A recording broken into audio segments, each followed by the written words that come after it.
Okay, start करते हैं biology. और बायोलॉजी में हम लोग रिप्रोडक्शन सिस्टम के बारे में पढ़ रहे थे, जिसमें लास्ट लेक्चर में हम लोगों ने टाइप्स ऑफ रिप्रोडक्शन डिस्कस कर लिया था। चलो फटाफट बताओ कितने टाइप के रिप्रोडक्शन हमने देखे थे। मैं यहाँ लिखता हूँ रिप्रोडक्शन। बताओ कितने टाइप के देखे थे? 2 टाइप के। कौन कौन से? एक होता है असेक्सुअल, असेक्सुअल यानी अलैंगिक, और दूसरा था सेक्सुअल यानी लैंगिक, लैंगिक जनन। रिप्रोडक्शन को हिंदी में क्या कहते हैं? जनन। ठीक है, तो असेक्सुअल यानी अलैंगिक जनन, सेक्सुअल यानी लैंगिक जनन। असेक्सुअल में हमने 3 तरीके के देखे थे। कौन कौन से देखे थे? जल्दी बताओ। पहला था हमारा फिजन, है ना, यानी विखंडन। दूसरा क्या था? दूसरा था मुकुलन यानी बडिंग, बडिंग। और तीसरा क्या था? तीसरा था हमारा कायिक जनन यानी वेजिटेटिव, वेजिटेटिव। ठीक है, क्या असेक्सुअल रिप्रोडक्शन में हमें मेल और फीमेल की जरूरत पड़ती है? नहीं, मेल और फीमेल की जरूरत नहीं पड़ती है। लेकिन सेक्सुअल रिप्रोडक्शन में हमें मेल और फीमेल दोनों की जरूरत पड़ती है, दोनों की जरूरत पड़ती है ना। ओके, तो इतना जो बेसिक था लास्ट लेक्चर में हमने डिस्कस किया था, वो याद है? क्लियर है? कहीं कोई दिक्कत? तो चलो आज हम शुरू करेंगे मेल और फीमेल से, मतलब सेक्सुअल रिप्रोडक्शन में मेल रिप्रोडक्टिव सिस्टम और फीमेल रिप्रोडक्टिव सिस्टम के बारे में पढ़ेंगे। पहले स्टार्ट करते हैं हम लोग मेल रिप्रोडक्टिव सिस्टम से। ठीक है, मैं यहाँ हेडिंग डाल देता हूँ, male reproductive system, male reproductive system, system. ठीक है, सिस्टम। ओके, देखो मेल रिप्रोडक्टिव सिस्टम में 2 चीजें कवर होती है। ठीक है, मतलब कि ये कैरेक्टर को बताता है। मतलब मेल रिप्रोडक्टिव सिस्टम यानी जो पुरुष होता है, पुरुष, पुरुष कोई कैरेक्टर पुरुष है या महिला है, उसको पहचानने के 2 तरीके होते हैं। ठीक है, उसको हम पहले को हम कहते हैं जैसे primary, primary sexual character, sexual character. और दूसरा होता है उसे हम कहते हैं secondary, secondary sexual character, character. अब देखो, जैसे जब बच्चा पेट में होता है, फीटस होता है, मैं समझाऊंगा हर एक टर्मिनोलॉजी, फीटस क्या होता है, एम्ब्रॉय क्या होता है, हर एक टर्मिनोलॉजी को समझाऊंगा। बस यहाँ पर सुनते चलो और इमेजिन करते चलो। मैं इमेज भी दिखाऊंगा, इमेज बनाऊंगा भी, आपको साथ साथ बनाना भी है और इमेज दिखाऊंगा भी। टेंशन लेने वाली कोई बात नहीं। ठीक है, देखो प्राइमरी सेक्सुअल कैरेक्टर का क्या मतलब कि जब बच्चा पेट में होता है, अल्ट्रासाउंड वगैरह होता है, तो ऐसी क्या चीजें देखी जाती है कि डॉक्टर बता देता है कि ये लड़का है या लड़की है। जब लिंग परीक्षण करते हैं तो कैसे पता चल जाता है? जब बच्चा 5-6 महीने का हो जाता है, 4-5 महीने का, तो अगर वो मेल होता है ना, तो सबसे पहले उसका जो नीचे वाला पोर्शन होता है, उस नीचे वाले पोर्शन में उसे 2 डॉट दिखाई देते हैं। क्या दिखाई देते हैं डॉक्टर को? 2 डॉट, क्योंकि अभी बॉडी पूरी तरीके से डेवलप हुई नहीं रहती है, सारे ऑर्गन्स बने नहीं रहते हैं, तो 2 डॉट दिखाई देते हैं। इसका मतलब डॉक्टर समझ जाता है कि इसके अंदर टेस्टिस, टेस्टिस यानी अंडाशय का डेवलपमेंट होने वाला है। और टेस्टिस किसमें बनता है? पुरुषों में। ठीक है, पुरुषों में, यानी जन्म से पहले ही डॉक्टर ने या हमने ये पता लगा लिया कि ये बच्चा मेल है या फीमेल। इसीलिए टेस्टिस को, टेस्टिस को हम प्राइमरी सेक्सुअल कैरेक्टर मानते हैं मेल का। ठीक है, कोई भी बच्चा मेल है या फीमेल पहले कैसे पता चल गया? उसके टेस्टिस से। अगर टेस्टिस है, 2 डॉट दिख गए, टेस्टिस है तो मेल होगा, और टेस्टिस नहीं है इसका मतलब वो फीमेल है। ठीक है, तो प्राइमरी सेक्सुअल कैरेक्टर क्या होता है? Testis, testis. ठीक है, testis, testis. Primary sexual character में क्या आता है? टेस्टिस। मैं समझाऊंगा क्या होता है टेस्टिस वगैरह, इसका कितने होते हैं, क्या यूज होता है, सब कुछ बताऊंगा, बस अभी समझते चलो यार। उसके बाद बच्चा जब पैदा होता है, फिर धीरे धीरे वो बड़ा होता है। बड़ा होने के बाद उसके अंदर कुछ कुछ चेंजेस आते हैं। जैसे जब वो 12 से 14 साल की एज में जाएगा, 15, 16, 17 होगा, तब क्या होगा कि अच्छा, बच्चा पैदा हो गया, ठीक है, पूरी तरीके से उसका फीटस मतलब अंदर डेवलपमेंट हो गया था। अब डेवलपमेंट होने के बाद वो बच्चा पैदा होता था। तो जैसे पैदा होता है, तो अगर वो मेल रहेगा तो हमें पेनिस देखने को मिल जाएगा, पेनिस देखने को मिल जाएगा। और फीमेल रहेगा तो वजाइना देखने को मिल जाएगा, है ना, बच्चा पैदा होने के बाद ही। लेकिन ये पैदा होने के बाद पता चल पाता है, समझा, पैदा होने के बाद हमें ऑब्जर्व होता है। उसके साथ जब बच्चा और बड़ा होता है, तो उसकी जो आवाज होती है, वॉइस, वो भारी होने लगती है, जिसको हम कहते हैं डीप वॉइस, डीप वॉइस। उसके बाद उसके शरीर पर जहां तहां बाल आने लगते हैं, हेयर, जैसे जो उसका अंडाशय रहेगा वहां पर बाल आने लगेंगे, जो उसका अंडर आर्म्स रहेगा वहां पर बाल आने लगेंगे, छाती पर बाल आने लगेंगे, ठीक है। ऐसे मेल और फीमेल दोनों में होता है ये सब चीजें। तो हेयर्स का आना, उसके बाद उसके जो मसल्स होंगे, मसल्स वो डेवलप करने लगेंगे, ठीक है, मसल्स का डेवलप डेवलप करना, मूंछ का आना, दाढ़ी का आना, ये सारी की सारी चीजें किसी मेल की सेकेंडरी सेक्सुअल कैरेक्टर को रिप्रेजेंट करती है, ठीक है, सेकेंडरी सेक्सुअल कैरेक्टर को रिप्रेजेंट करती है। तो देखो पूछेगा आपसे कि मेल में प्राइमरी सेक्सुअल कैरेक्टर को कौन रिप्रेजेंट करता है, तो होता है टेस्टिस, टेस्टिस, ठीक है, टेस्टिस, समझ में आया, अंडाशय या जहां पर स्पर्म बनते हैं, इस तरीके से कह सकते हो, ठीक है, टेस्टिस, इतना समझ में आया। ओके, उसके बाद सेकेंडरी सेक्सुअल कैरेक्टर पूछेगा तो पेनिस, पेनिस जो होता है वो किसी भी मेल का प्राइमरी सेक्सुअल कैरेक्टर नहीं होता है, वो सेकेंडरी सेक्सुअल कैरेक्टर होता है। इस बात को ध्यान में रखो, इस बात को ध्यान में रखो, इतना क्लियर है। ओके, तो प्राइमरी सेकेंडरी क्लियर हो गया, ठीक है। अब चलो हम इसको डायग्राम बनाते हैं, ठीक है, और समझते हैं क्या क्या होता है, ठीक है। देखो सबसे पहले मैं बनाता हूं दो टेस्टिस, ठीक है। तो एक मेल के पास दो टेस्टिस होता है, एक थोड़ा सा बड़ा, साइज दोनों में डिफरेंस होता है, एक छोटा रहता है थोड़ा सा और एक थोड़ा सा बड़ा रहता है, ठीक है। ओके, अब ये जो टेस्टिस होते हैं, टेस्टिस, टेस्टिस के ऊपर हमें एक लेयर दिखाई देता है, ठीक है, क्या दिखाई देता है, एक लेयर। इस लेयर को हम क्या कहेंगे, इस लेयर को हम कहते हैं इपिडिडमिस, ठीक है, इपिडिडमिस। देखो पहले ये क्या हो गया, ये हो गया हमारा टेस्टिकल, टेस्टिकल, जैसे दो टेस्टिस है तो उन्हें हम टेस्टिकल कहेंगे, अलग अलग है एक एक तो उसे हम टेस्टिस कहते हैं, ठीक है, टेस्टिस। और टेस्टिस के ऊपर हमें एक परत दिखाई देती है, वो क्या होता है, इपिडिडमिस। मैं सबके फंक्शन बताऊंगा, टेंशन नहीं लेना है। इपिडिडमिस, इपिडिडमिस, इपिडिडमिस, ठीक है। पहले क्या हमने देखा, पहले दो टेस्टिकल, एक मेल के पास कितने टेस्टिकल, दो। टेस्टिकल के ऊपर हमें एक लेयर दिखाई देती है, छोटी सी एक ग्लैंड जैसी कुछ दिखाई देता है, उसे हम क्या कहते हैं, इपिडिडमिस, इपिडिडमिस, ठीक है, इपिडिडमिस। इपिडिडमिस से एक मतलब दो नसें कनेक्टेड होती हैं, ठीक है, नस, नस, इन नसों को हम कहते हैं वैस डिफरेंस। इन नसों को हम क्या कहते हैं, नसों को हम कहते हैं वैस डिफरेंस, ठीक है, वैस डिफरेंस। इन नसों को हम क्या कहते हैं, वैस डिफरेंस, वैस डिफरेंस, वैस डिफरेंस, वैस डिफरेंस। ये नसें जा करके एक ग्लैंड से कनेक्टेड होती हैं, इससे कनेक्टेड होती हैं। ग्लैंड मतलब क्या होता है, एक थैली होती है एक तरीके की, ठीक है, मैं एक थैली बना देता हूं ऐसे, समझ लो थैली है, क्या है, थैली। इसे हम, इस ग्लैंड को हम क्या कहते हैं, इस ग्लैंड को कहते हैं प्रोस्टेट ग्लैंड,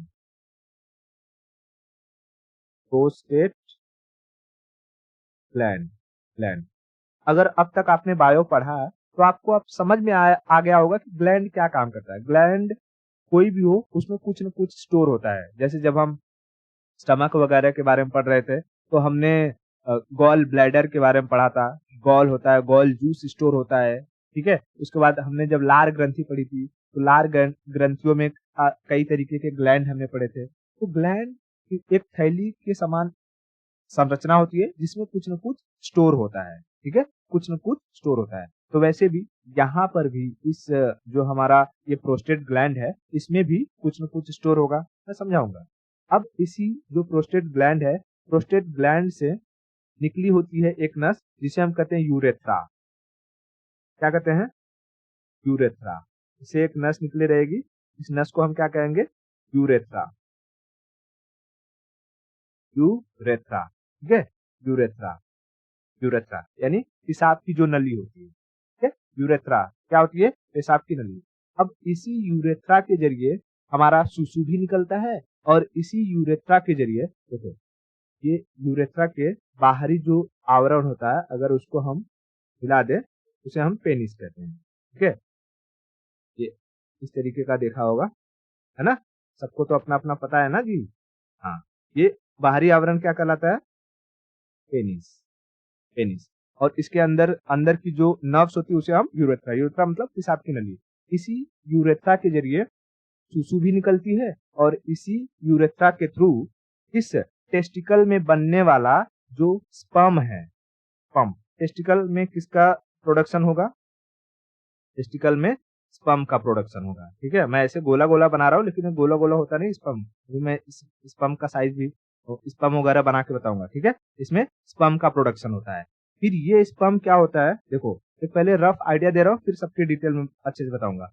ये स्पर्म इस डक्ट के थ्रू यानी ये नली होता है, नली के थ्रू कहाँ पर जाता है? इस इपिडिडिमिस में जाता है और इपिडिडिमिस में इनका नरिश किया जाता है, मतलब इसमें और न्यूट्रिशन वगैरह मिलाया जाता है। इस जो स्पर्म है, स्पर्म को नरिश किया जाता है। उसके बाद ये स्पर्म इस वैस डिफरेंस के थ्रू होते हुए कहाँ पहुंचता है? पहुंचेगा प्रोस्टेट ग्लैंड में, प्रोस्टेट ग्लैंड में। और उसके बाद प्रोस्टेट ग्लैंड डिसाइड करेगा कि जैसे अगर कोई मेल इंटरकोर्स कर रहा है, सेक्स कर रहा होगा तो वो एजुकेशन के टाइम क्या निकालेगा? यूरेथ्रा से निकालेगा इस स्पर्म को। लेकिन इसी प्रोस्टेट ग्लैंड से कनेक्टेड होता है हमारा जो ब्लैडर होता है, ब्लैडर, ठीक है। जैसे मैं यहाँ पर ब्लैडर बना देता हूँ, ये ब्लैडर बना देता हूँ। ब्लैडर से नसें आके कनेक्टेड रहती है किसकी? किडनी वाली। और ब्लैडर में जो यूरिन होता है वो आके इकट्ठा होता है और यही ब्लैडर कनेक्टेड होता है किससे? कनेक्टेड होता है प्रोस्टेट ग्लैंड से, प्रोस्टेट ग्लैंड से। तो जब हम कोई सेक्स नहीं कर रहे होते हैं या मस्टरबेशन नहीं कर रहे होते हैं तो ऐसी सिचुएशन में जब हम ज्यादा पानी वगैरह पीते हैं और हमें जब पेशाब लगती है तो हमारे ब्लैडर से वो सुसु कहाँ पर जाती है? प्रोस्टेट ग्लैंड में। और प्रोस्टेट ग्लैंड ये वाली नली, वैस वाली नली को बंद कर देता है और इससे आने वाले जो यूरिन होता है उस यूरिन को यूरेथ्रा के थ्रू बाहर निकाल देता है, यूरेथ्रा के थ्रू बाहर निकाल देता है। यानी यूरेथ्रा दोनों काम करता है। ये स्पर्म को भी बाहर निकलता है और यूरिन को भी बाहर निकालता है। समझा? तो पहले मोटे मोटे तौर पे ये जो स्ट्रक्चर है, हम कौन से स्ट्रक्चर की बात कर रहे हैं? ये प्राइमरी सेक्सुअल कैरेक्टर की बात कर रहे हैं। प्राइमरी सेक्सुअल कैरेक्टर में क्या आता है? टेस्टिकल। अब टेस्टिकल के साथ साथ जितनी भी चीजें थी, जो भी ऑर्गन्स इन्वॉल्व है, मैंने उन सबको बना के बता दिया, ठीक है। चलो एक बार हम फिर फटाफट रफली बनाएंगे और उसका मैं नंबरिंग दूंगा, नाम बताना है आपको, ठीक है। दिखाई दे दिया सब क्या क्या है? चलो मैं यहाँ बना रहा हूँ। ये क्या है?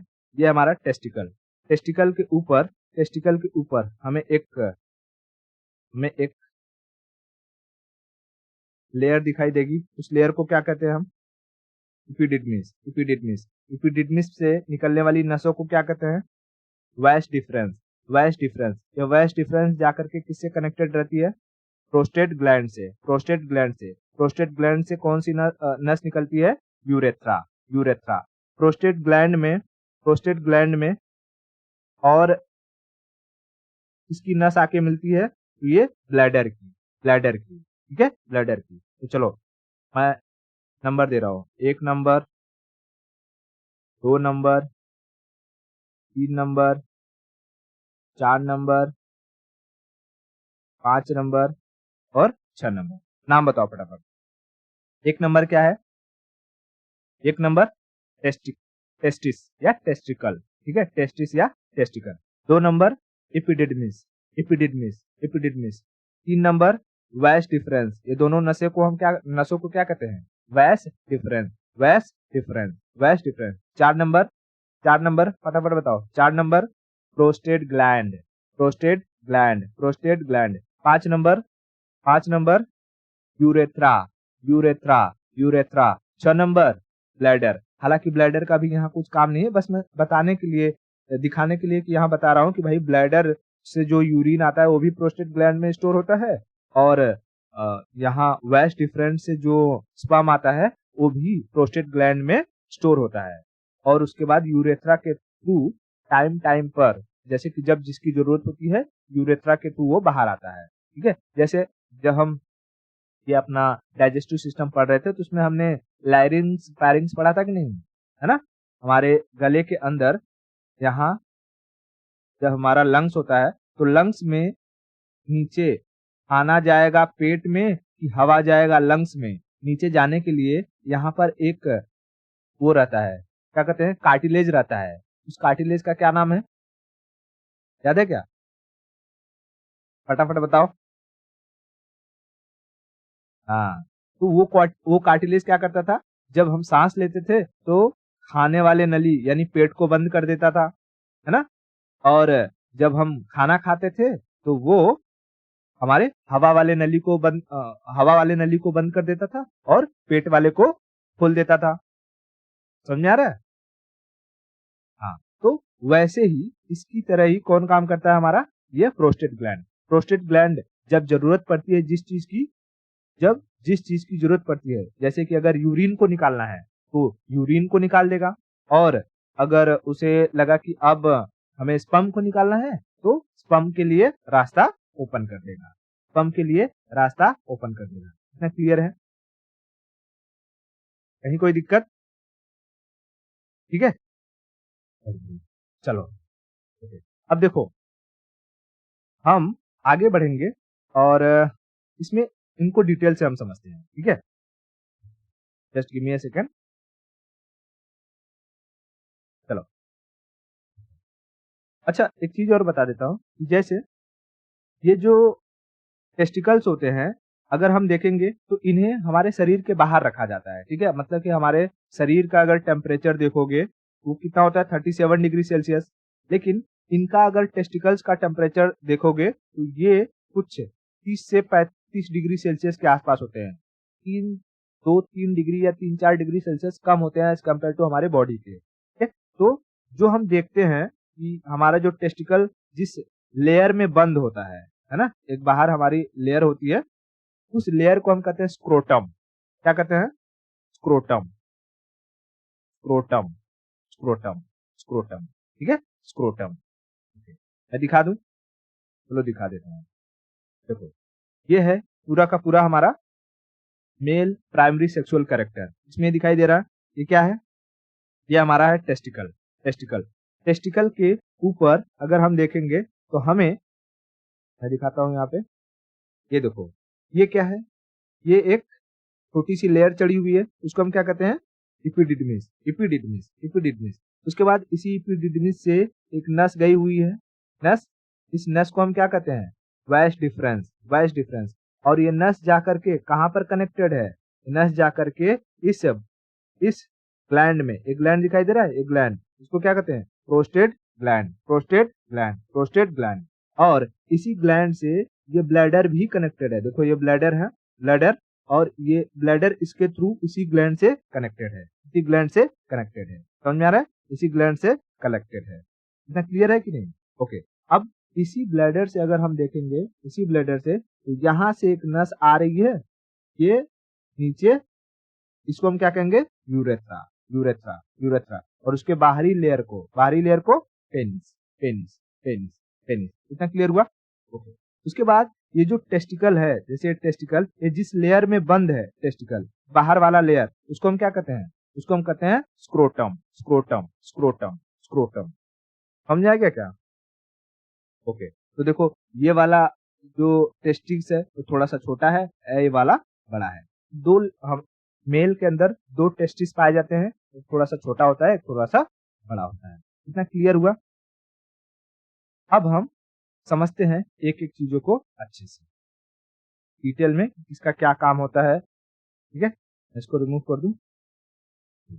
सबसे पहले, क्योंकि मेल का प्राइमरी जो सेक्सुअल ऑर्गन है वो कौन सा है? सेक्सुअल ऑर्गन वो है टेस्टिकल्स। तो हम टेस्टिकल्स के बारे में शुरू करते हैं। ठीक है,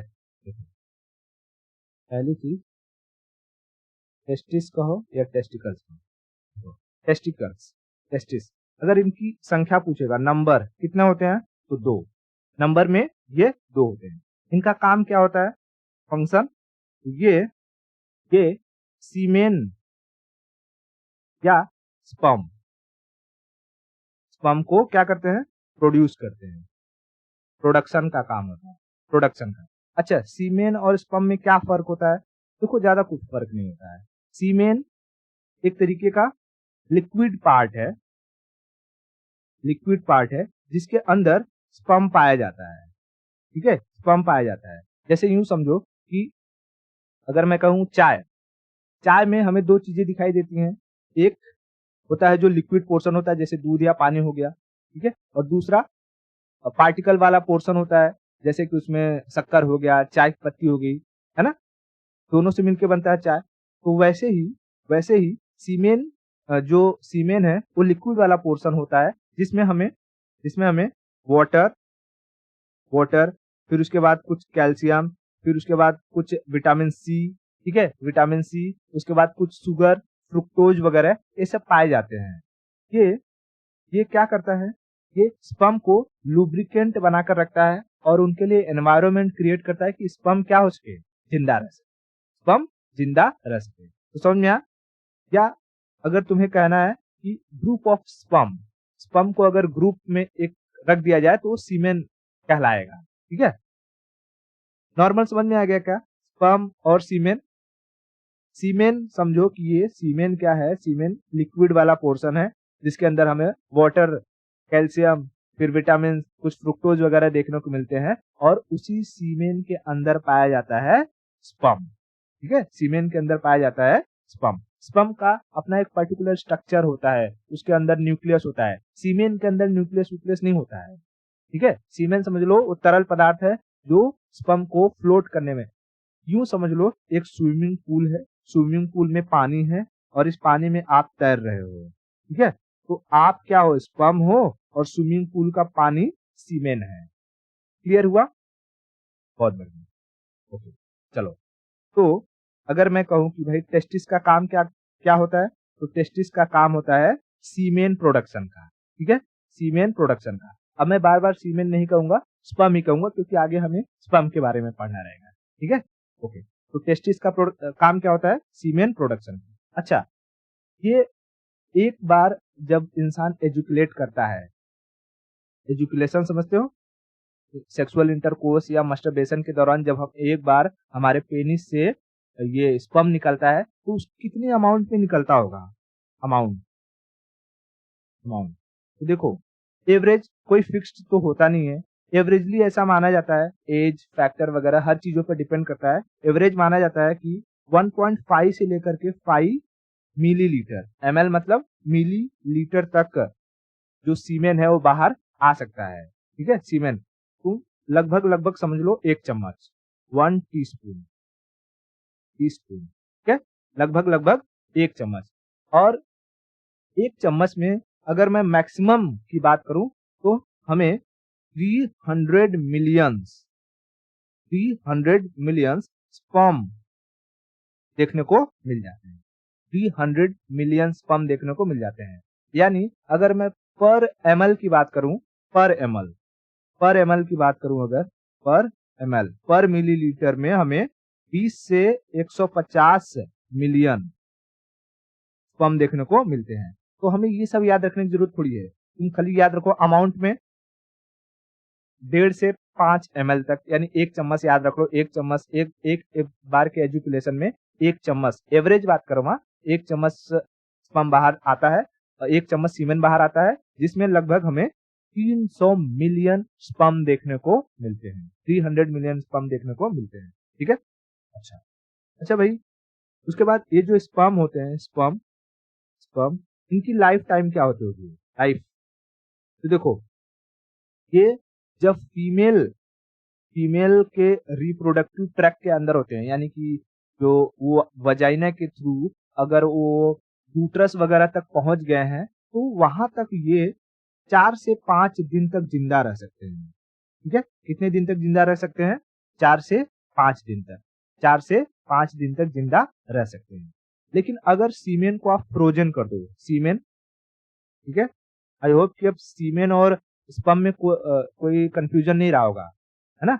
सीमेन को अगर हम जमा दें तो इसके अंदर के जो स्पर्म है ना, उन्हें 10 सालों तक, एक डिकेड कहते हैं, 10 सालों तक प्रिजर्व करके रखा जा सकता है। 10 सालों तक प्रिजर्व करके रखा जा सकता है अगर हम सीमेन को फ्रीज कर दें। समझे? ओके, अच्छा, ये जो स्पर्म है, स्पर्म, इनको जिंदा रहने के लिए कितने डिग्री सेल्सियस टेम्परेचर की जरूरत पड़ती है? तो जो टेम्परेचर की रिक्वायरमेंट होती है वो लगभग 30 डिग्री सेल्सियस टेम्परेचर की रिक्वायरमेंट रहती है। इसीलिए अगर देखोगे तो ये जो टेस्टिकल्स होते हैं, टेस्टिकल्स, इन्हें मेन बॉडी से, यानी मेन शरीर से नीचे रखा जाता है ना। जैसे ऊपर है बॉडी और ये है नीचे, मेन शरीर से इन्हें नीचे रखा जाता है। क्यों नीचे रखा जाता है? क्योंकि जब हम पेशाब करते हैं, जैसे ब्लैडर है, ब्लैडर से जो पेशाब आता है, तो पेशाब का अगर आप टेम्परेचर मेजर करोगे तो बॉडी टेम्परेचर के बराबर रहेगा, 37 डिग्री सेल्सियस। लेकिन जो स्पर्म आता है बाहर, स्पर्म का टेम्परेचर मेजर करोगे तो 30 डिग्री सेल्सियस के आसपास रहेगा। ये बॉडी टेम्परेचर के बराबर नहीं रहता है। समझा? ओके, तो स्पर्म को जिंदा रहने के लिए कितने टेम्परेचर की जरूरत पड़ी? लगभग 30 डिग्री सेल्सियस। 2-4 डिग्री सेल्सियस कम ही चाहिए रहता है बॉडी टेम्परेचर से। ठीक है। अच्छा, स्पर्म की साइज की अगर बात करें, साइज क्या होता है? साइज, ठीक है, स्पर्म का भी कुछ साइज होता होगा। तो देखो, इनका जो साइज लगभग 3 से लेकर के 5 माइक्रोमीटर के होते हैं। माइक्रोमीटर यानी 10⁻⁻6 मीटर। माइक्रोमीटर का मतलब क्या? 10⁻⁻6 मीटर। हमें ऐसे यूं आंखों से दिखाई नहीं दे देंगे, इनको देखने के लिए अच्छे से हमें माइक्रोस्कोप की जरूरत पड़ेगी। ठीक है, इतना क्लियर है? बताओ बताओ, एक बार में कितना स्पर्म या सीमन बाहर आता है? लगभग 1 चम्मच। कितने उसमें स्पर्म होते हैं? तो 300 मिलियंस। लाइफ टाइम क्या होता है? अगर वुमेन ट्रक के अंदर है तो 4 से 5 दिन तक जिंदा रह सकते हैं। उसके बाद टेम्परेचर कितना? 30 डिग्री सेल्सियस। साइज 3 से 5 माइक्रोमीटर। 3 से 5 माइक्रोमीटर। इतना क्लियर है? अच्छा, अब जब टेस्टिस इन्हें प्रोड्यूस कर लेते हैं तो इनको और नरिश करने के लिए, मतलब इनमें और न्यूट्रिएंट्स मिलाने के लिए इन्हें कहाँ भेजा जाता है? इन्हें भेजा जाता है एपिडिडमिस के पास। Epididymis, epididymis. तो एपिडिडमिस का अगर काम पूछेगा तो क्या है? To nourish the sperm, to nourish the sperm, यानी स्पर्म को नरिश करने के लिए, उन्हें और पोषण प्रोवाइड करने का काम करता है एपिडिडमिस, एपिडिडमिस, एपिडिडमिस। ठीक है। स्पर्म कितने साल के बाद एक मेल में बनना शुरू होता है? तो ये लगभग 12 साल, 12 ईयर से लेकर के लाइफ टाइम, जब तक एक मेल जिंदा होता है तब तक उसके अंदर स्पर्म बनते रहता है। लेकिन वुमेन में ऐसा नहीं होता। मैं जब वुमेन वाला पढ़ाऊंगा तो उसको समझाऊंगा। ठीक है। 12 से 14 साल के बाद जो बच्चे होते हैं उनमें स्पर्म बनना शुरू हो जाता है और वो लाइफ टाइम बनते रहता है, लाइफ टाइम बनते रहता है। क्लियर हुआ? ओके, अब तीसरी चीज हमें वैस डिफरेंस के बारे में समझना है।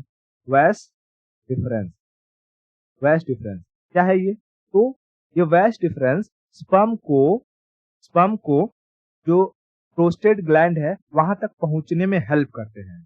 ठीक है, वहां तक पहुंचने में हेल्प करते हैं। तो वैस डिफरेंस है क्या? ये है नस, ये नस है। अगर इन्हीं नसों को जब काट दिया जाता है, इन्हीं नसों को क्या कर दिया जाता है?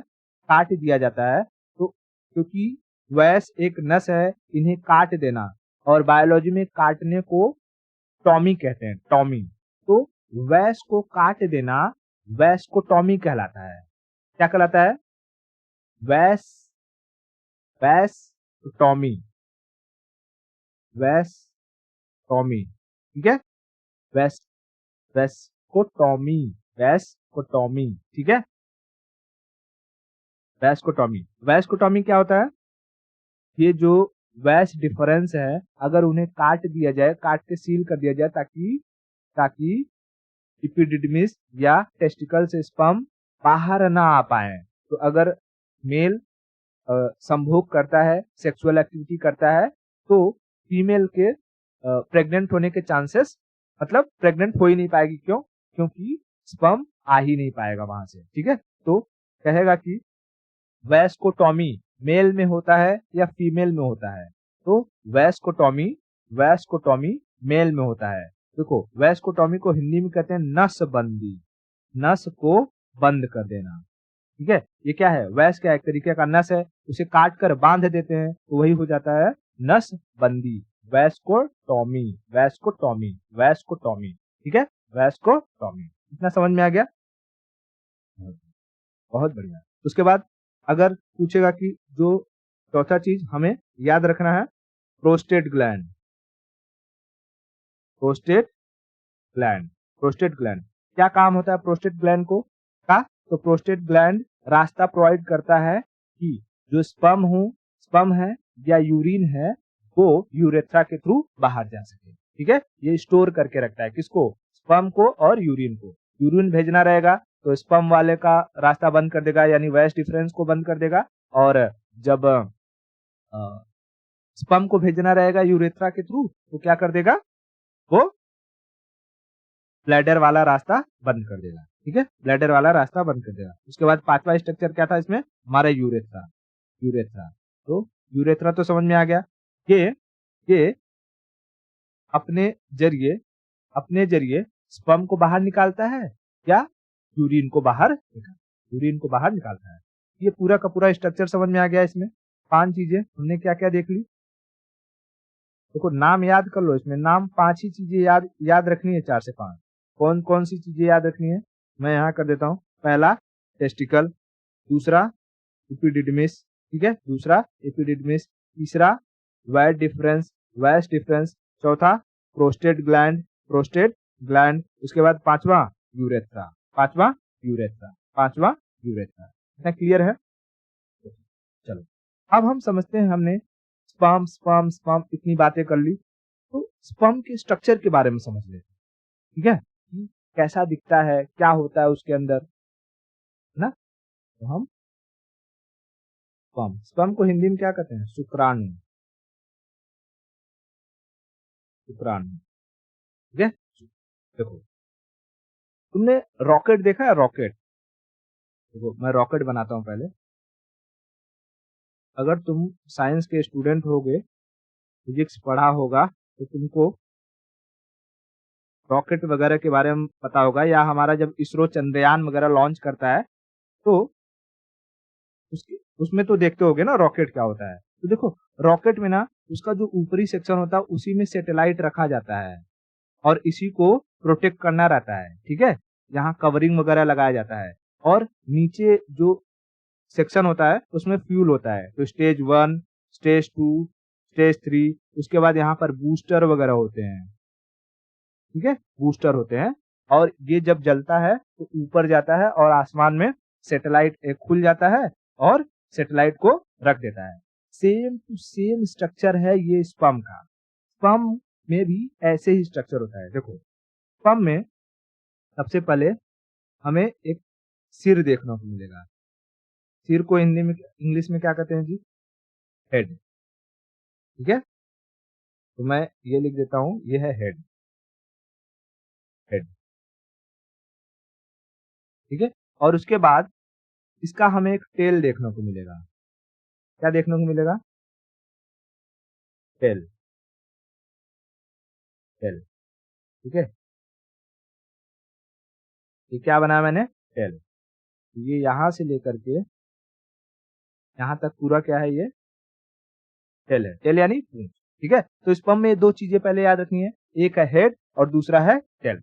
Head tail, head tail, head tail. अच्छा, जो ये हेड है, हेड का जो बाहरी कवर होता है ना, बाहरी कवर, बाहरी कवर को हम एक्रोसोम कहते हैं।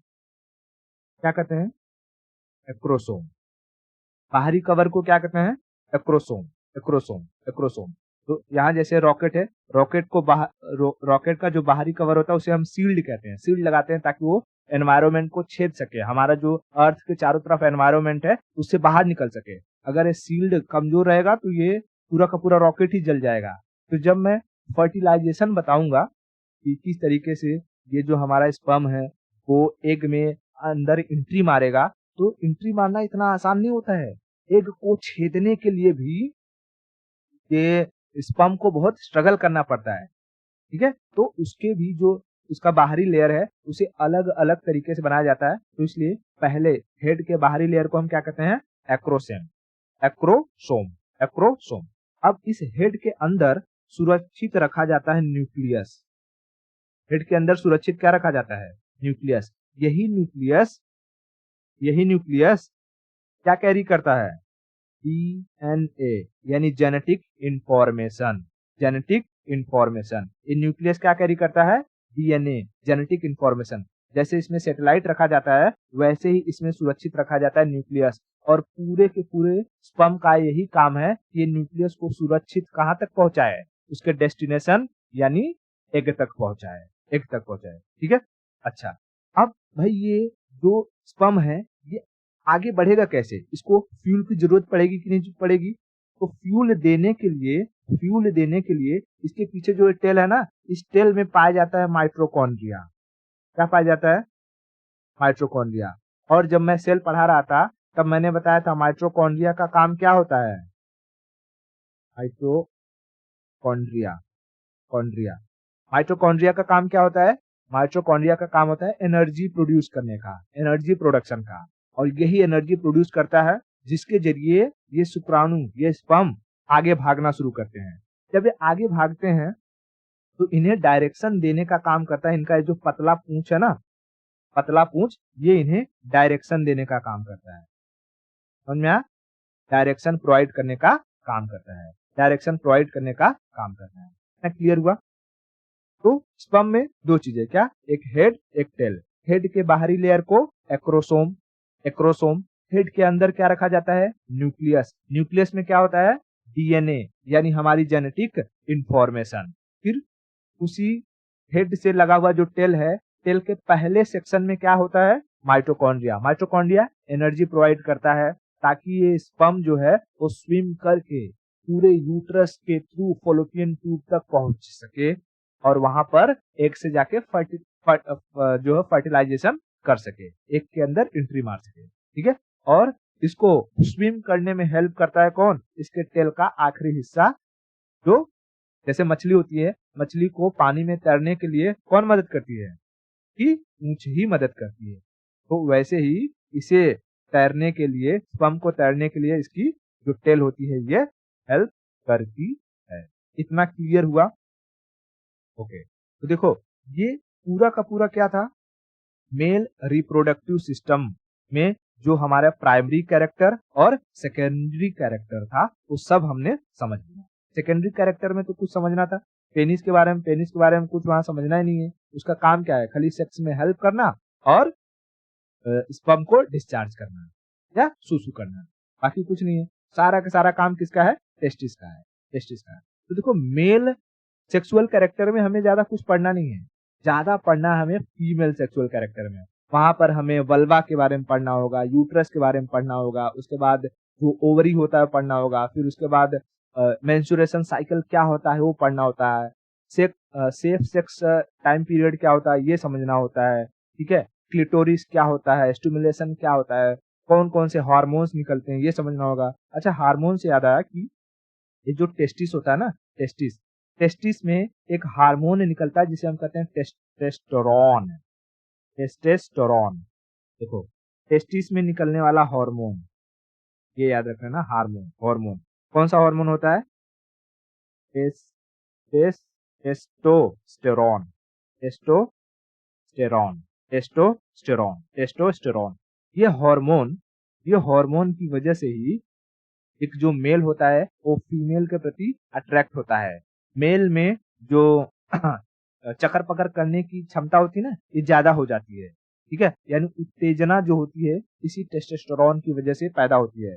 उसके बाद जब हम अ, अगर तुम्हारा कभी नाइट फॉल हुआ होगा, ठीक है? जैसे मेल का मोस्टली क्या होता है, ये जो स्पर्म है वो हमेशा बनते रहते हैं कंटीन्यूअस कंटीन्यूअस, और जब ये अंडाशय जब भर जाता है, मतलब कि टेस्टिस जब भर जाता है, तो ये बाहर आने की कोशिश करता है।